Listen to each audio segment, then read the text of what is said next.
دوسرے موضوعات میں سے کوئی مسلمان کی تعریف جی اس میں بتایا گیا ہے کہ یہ اس کا دوسرا باب ہے. یہ دوسرا میں جی ہر ایک کے متعلق تھوڑا بتاؤں گا جی جی کیونکہ یہ بنیادی چیز ہے. جی مسلمان کی تعریف کے متعلق جماعت احمدیہ کا عقیدہ یہ ہے رسول صلی اللہ علیہ وسلم کے ارشاد کے مطابق کہ جو اپنے تئیں مسلمان کہتا ہے وہ مسلمان ہے.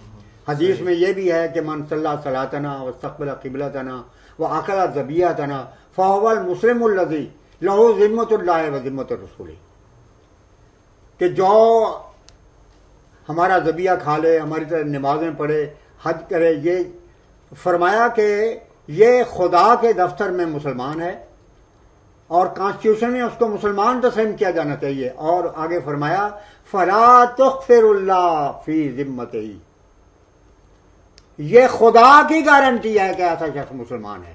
اس واسطے تم خدا کے ارشاد کے خلاف غداری نہ کرو اور بغاوت کے راہ رسول اللہ کے خلاف اختیار نہ کرو. یہ اس پر مودودی صاحب نے آگے لکھا تھا کہ اس حدیث سے ثابت ہے کہ جو لوگ کثرت کو اپنے لیے باعث نجات سمجھتے ہیں وہ جھوٹے ہیں، کیونکہ رسول اللہ کے ارشاد کے مطابق وہ فرقہ جو ناجی ہوگا وہ اقلیت میں ہوگا، اکثریت میں نہیں ہوگا. اب جماعت احمدیہ کے لٹریچر میں دیکھیں دو اصطلاحیں ہیں، ایک ہے غیر مسلم، ایک ہے مسلم، تیسری اصطلاح ہے غیر احمدی. حضور نے اسمبلی کے سوالوں کے جواب میں بھی اور اس میں بھی اشارتاً موجود ہے، جماعت کے لٹریچر میں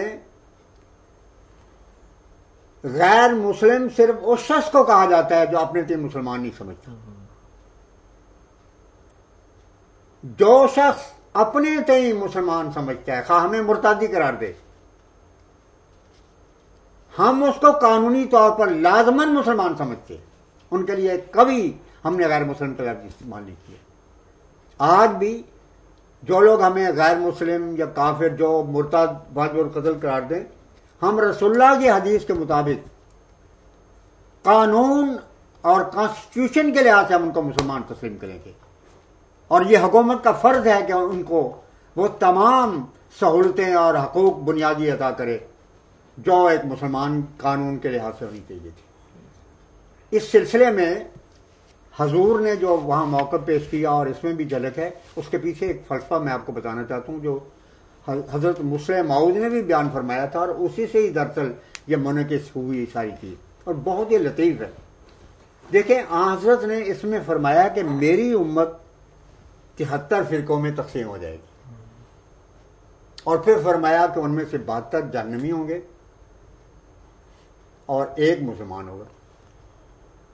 اب اس کو غور سے دیکھیں آپ، جس طرح کے وکیل اپنا کیس پیش کرتا ہے تو قانون پر بنیاد رکھتا ہے کہ ایک لفظ کے نتیجے میں بعض کا فیصلے بدل جاتے ہیں، پھانسی پر چڑھنے والا آدمی بری ہو جاتا ہے. تو محمد عربی صلی اللہ علیہ وسلم کے الفاظ معمولی نہیں ہیں، ہر لفظ قانون ہے، اس کو پڑھیں آپ. ایک طرف فرماتے ہیں کہ 73 فرقے میری امت ہے، 27 تاریخ کو امتی، یہ 73 فرقے میری امت میں شامل ہیں، اور پھر فرماتے ہیں مگر ایک فرقہ مسلمان ہے ان میں سے. اس سے ثابت ہوا کہ ایک زاویہ نگاہ سے حضرت کا فیصلہ ہے کہ سارے فرقے جو اپنے تئیں مسلمان کہتے ہیں، جن میں وہ 72 بھی شامل ہیں جو جہنمی ہیں، وہ محمد صلی اللہ کی امت میں شامل ہیں. درست ہے.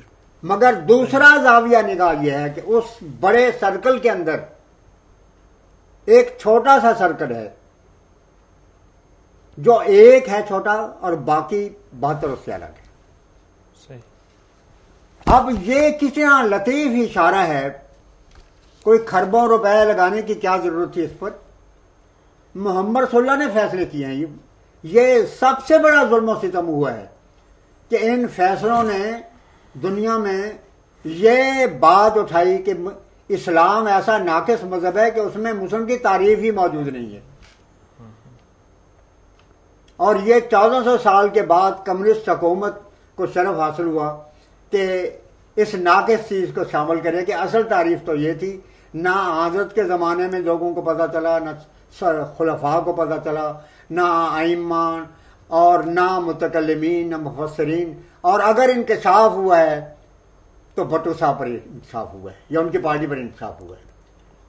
تو میں تو حیران رہ جاتا ہوں، کوئی عاشق رسول اس کا تصور کرے تو غشی داری ہو جاتی ہے اس کے اوپر کہ کیا ہوا ہے۔ وہ کسی نے کہا ہے کہ ہوا گلاب، یہ غالباً عبید اللہ علیم کا ہوا گلاب تو کانٹے چبا گیا ایک شخص، بنا چراغ تو گھر ہی جلا گیا ایک شخص۔ ختم نبوت کا نام لے کے یہ دنیا میں اعلان کیا گیا کہ اسلام کی جو تعریفیں عام بتائی جاتی ہیں وہ غلط ہیں، اصل تعریف اب ہمیں تلاش کرنی چاہیے، اور وہ تعریف یہ ہے کہ غیر مشروط آخری نبی مانے تو مسلمان، نہ مانے تو غیر مسلم۔ حالانکہ قرآن میں تعریف موجود ہے، من القا الیکم السلام لست مومنا، فرمایا کہ اے مسلمانوں تم یہ نہ حرکت کرنا جنگ کے دوران بھی کوئی شخص تمہیں السلام کہہ دے مسلمانوں والا، تم ان کو مسلمان سمجھنا۔